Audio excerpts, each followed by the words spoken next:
Le top de 13 heures, l'actualité au Sénégal et dans le reste du monde sur les ondes de la RTS. Ibrahima Sadi. Bonjour à tous. Au sommaire de cette édition, l'armée aux trousses des bandes armées en débandade dans le nord Xinjiang. Elle a intensifié ses patrouilles sur la route nationale 4 et le contrôle des véhicules renforcé sur ce tronçon stratégique très emprunté. Cela fait suite à 2 braquages enregistrés en l'espace d'une semaine. Programme Xëy Ndaw Ñi, 225 nouveaux jeunes enrôlés hier à Keur Massar. Ils ont paraphé leur contrat de travail hier lors d'une cérémonie présidée par les ministres Dame Diop et Abdoulaye Seydou Sow. La journée mondiale de la météorologie célébrée ce 23 mars. Alerte précoce et action rapide, c'est le thème donc choisi. L'actualité internationale, les sports, le magazine du Forum de l'eau vont compléter cette édition d'information. Radio Sénégal, l'info en toute responsabilité. Ibrahima Sadi. En compagnie de Medoun Fall et Thiaba Diémé à la technique. Mais d'abord, cet accident survenu tôt ce matin sur la route de Mbour, à côté de Jawal, à Maling. Un accident donc d'une rare violence qui a fait 4 morts et un blessé. À l'origine, un véhicule, un camion transportant de l'eau et un véhicule de transport en commun. Nous y reviendrons avec les précisions du lieutenant Samba Hachi. C'est le commandant de la 24e compagnie d'incendie et de secours de Mbour. L'armée qui rend public un premier bilan de ses opérations de démantèlement des bases du chef rebelle Salif Sadio dans le nord Xinjiang. Selon un communiqué de la DIRPA, c'est la Direction de l'information et des relations publiques des armées, à la date du 22 mars, donc hier, les armées ont totalement détruit et occupé les 9 bases rebelles qu'occupait le chef rebelle.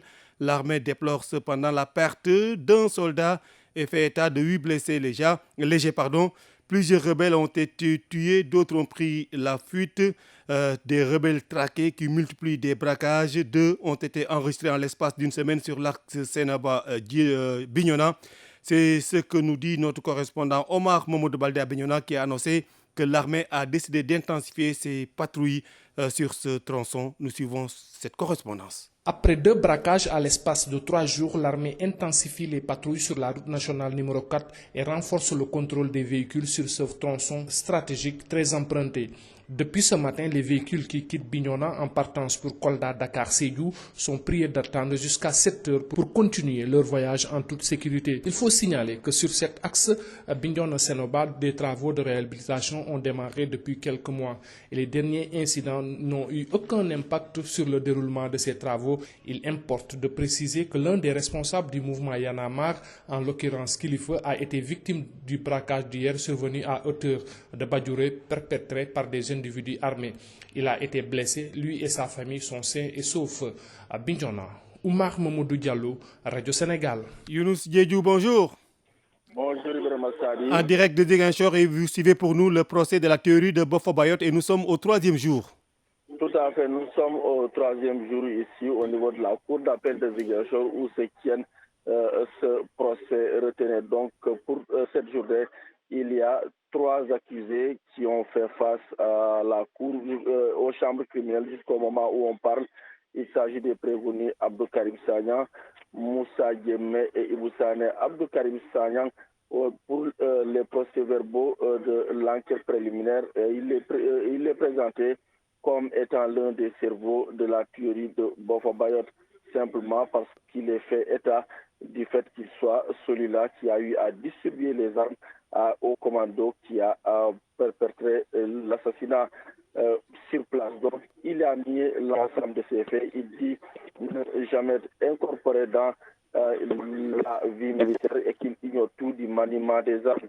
À la question de savoir pourquoi il a été géolocalisé en Guinée-Bissau la veille du drame, il dit ne pas le savoir. Il dit même douter de la fiabilité de cette information qui a été déclinée aujourd'hui au niveau de la barre. Il y a un autre prévenu aussi qui a été entendu, un autre accusé qui a été entendu, son nom Moussa Diémé. Moussa Diémé est immunisé, il habite le village de Toubakouta. Lui aussi a été arrêté dans le cadre de cette affaire. Il a signalé être le jour des faits au niveau du village de Bourofay où il travaillait jusque tard dans la journée avant de rentrer chez lui à Toubakouta. seulement. Donc, Abdou Karim Sagna a tenu à préciser que tout ceci est lié à la dénonciation calomnieuse de Ibou Sané, qui a eu à citer tout ce beau monde qui a été arrêté. Une fois attrait devant les chambres criminelles, Ibou Sané s'est voulu catégorique. Contrairement aux autres, il a reconnu l'existence du comité de protection de la forêt. Parmi tous ceux qui ont été entendus, c'est le seul à reconnaître l'existence de ce comité. Quand il a été interpellé sur la composition de ce comité, il a signalé que tous les membres du village sont d'office membres de ce comité. À la question de savoir, de revenir sur certaines de ses déclarations, il dit l'avoir fait sur la contrainte. Il estime que l'officier enquêteur est venu avec une liste préconçue et l'a torturé pendant 2 jours pour qu'il puisse signer cette liste. Pendant 2 jours, il a résisté. Selon ses dires, c'est au 3e jour finalement qu'il a capitulé face à la torture. C'est donc l'audition qui se poursuit pour lui. C'était là donc ce qu'on peut retenir depuis les chambres criminelles de Ziguinchor. Younous Diédhiou à l'appareil. Voilà, merci à vous Younous Diédhiou. Il est 13h06 et vous suivez les infos sur Radio Sénégal. La bonne info, c'est Radio Sénégal. Ce 23 mars est célébrée la journée mondiale de la météorologie et on apprend qu'une personne sur 3 n'est pas couverte par les systèmes d'alerte précoce dans le monde. C'est le cas au Sénégal. Ici, les pêcheurs, parmi les principaux destinataires des alertes météo, suivent les recommandations de façon mitigée. Et ce, malgré les efforts de l'ANACIM, 53 campagnes de sensibilisation, plus de 106 000 SMS d'alerte à leur endroit, rien qu'en 2021. Malgré tout cela, donc, des drames surviennent en pleine mer. Dès lors, les acteurs demandent aux autorités d'immatriculer les pirogues et d'y installer des puces électroniques afin qu'on puisse les localiser en cas de drame. Adram Ismaël Koli. Sur la plage, des pirogues aux couleurs arc-en-ciel meublent le décor. Un vent frais mélangé à l'odeur du poisson séché enivre les passants. Mort et propriétaire d'une pirogue, la météo, il ne badine pas avec. Il y a des gens qui ne croient pas aux informations de la météo et malheureusement, des fois, ils disparaissent en haute mer. Mais moi, personnellement, j'accorde beaucoup d'importance aux informations fournies par les services météorologiques. Ici, dès qu'on aperçoit le drapeau rouge, personne n'embarque. La preuve, on est resté ici 1 semaine sans aller en mer. Les prévisions du temps sont cruciales pour les acteurs de la pêche. Yayou Bayom, une transformatrice de produits halieutiques, nous le confirme. L'information météorologique est très utile pour tout acteur de la pêche. Et dès qu'on a l'alerte de la météo, le conseil local de la pêche artisanale met cette signalisation au niveau le plus haut, par exemple comme des miradors, pour que tout pêcheur qui doit partir en mer puisse voir la signalisation. Malgré les prévisions météorologiques, parfois des drames surviennent. Des fois, la météo donne une information de pouvoir aller en mer. Et nous, en tant qu'acteurs de la pêche, on met le drapeau vert. Mais arrivé en haute mer, une forte houle peut les surprendre et ça peut amener des dégâts.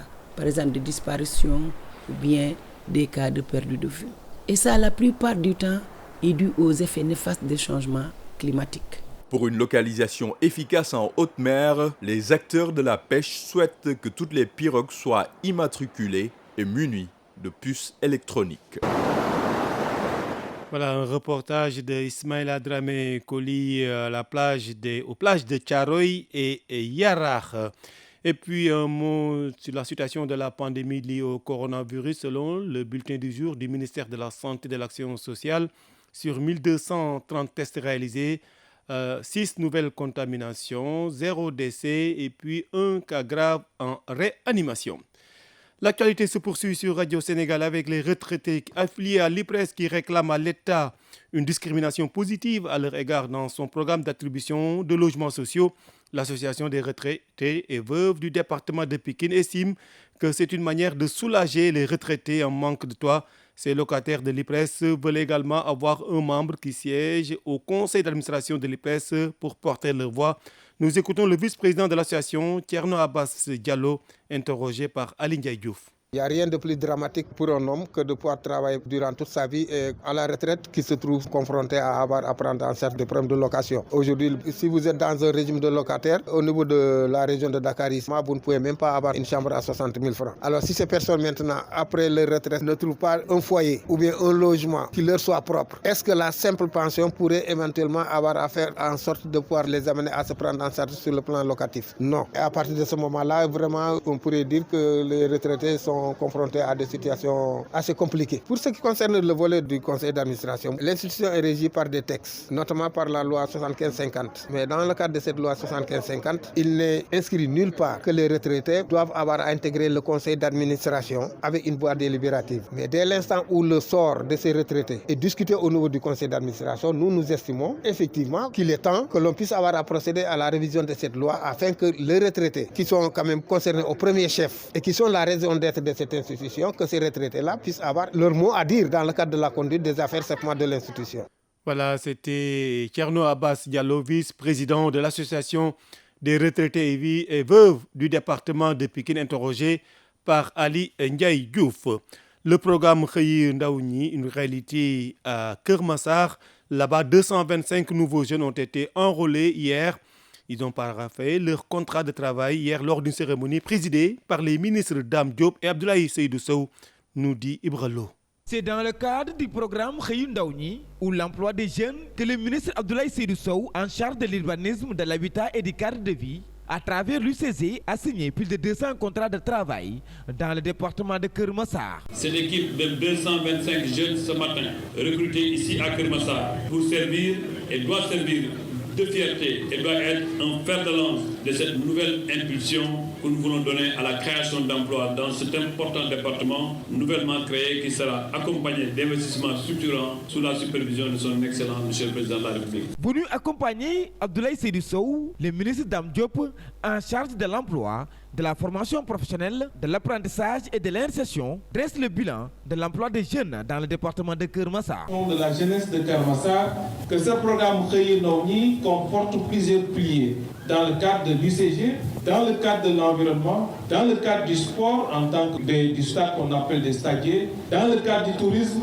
mais dans le cadre aussi de la jeunesse et de la santé. Aujourd'hui, 100 jeunes ont reçu leur bon de formation qui leur permet d'aller sur leur formation dans les écoles de formation. Le président du conseil départemental de Keur Massar, le professeur Babacar Gueye, invite l'État à redoubler d'efforts dans la lutte contre le chômage des jeunes dans ce 46e département du Sénégal. Nous voulons que le département bénéficie des fonds de financement de la promotion professionnelle et technique, de l'Agence nationale pour l'emploi des jeunes, la délégation générale à l'entrepreneuriat rapide des femmes et des jeunes. À travers sa signature de contrat, le président de la République Macky Sall met en exécution ses promesses après son fameux Jokko ak Macky dans le département de Keur Massar. Ibra Lo, Keur Massar pour Radio Sénégal. Le monde bouge et vous devez le savoir. C'est pourquoi Radio Sénégal vous tient informé des faits, gestes et paroles qui impactent la marche du monde. C'est géo, c'est politique et c'est international. L'actualité hors du Sénégal, d'abord cette fusillade en cours actuellement dans la zone sécurisée de l'aéroport de la capitale somalienne Mogadiscio. Les islamistes Chebab seraient à l'origine. Ces derniers ont affirmé mener une attaque sur le camp de Halan qui abrite notamment des ambassades. Suspendu le 3 mars dernier, le procès Thomas Sankara a repris hier après la réponse du Conseil constitutionnel sur des requêtes soulevées par les avocats de la défense. Ces avocats ont plaidé la relaxe de leurs clients et mettent en avant les souvenirs des témoins qui se seraient effrités au fil des années. On rappelle que 14 personnes sont jugées dans ce procès. Le parquet a requis 30 ans de prison ferme à l'encontre des deux principaux accusés, l'ancien président Blaise Compaoré et Hyacinthe Kafondo, commandant de sa garde à l'époque des faits en 1987. Nous restons au Burkina Faso avec les membres de l'Assemblée législative de transition qui ont pris fonction hier à Ouagadougou, la capitale. Ils sont 71 députés, dont un ancien premier ministre et des membres de la société civile. La mise en place de cet organe législatif fait suite à l'adoption début mars d'une charte de la transition qui prévoit une période de 3 ans avant des élections. Enfin, l'Afrique du Sud qui allège ses mesures de restriction sanitaire par rapport à la pandémie liée au coronavirus. Le président Cyril Ramaphosa a détaillé ces mesures comprenant la suppression du port du masque en extérieur et du test négatif pour les voyageurs vaccinés venus de l'étranger. On rappelle que l'Afrique du Sud est le pays le plus touché par la pandémie sur le continent avec plus de 99 000 décès pour une population de 59 millions d'habitants.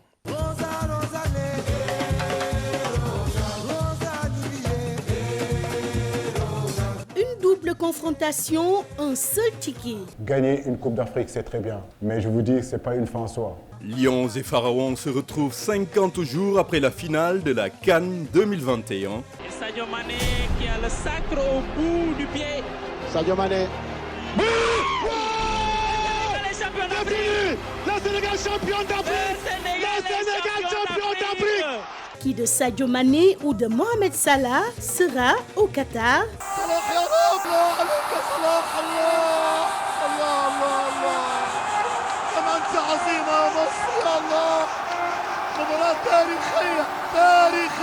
Radio Sénégal vous fera vivre cette double confrontation Égypte-Sénégal et Sénégal-Égypte en direct et en intégralité. À suivre le 25 au Caire et le 29 à Abdoulaye Wade de Diamniadio.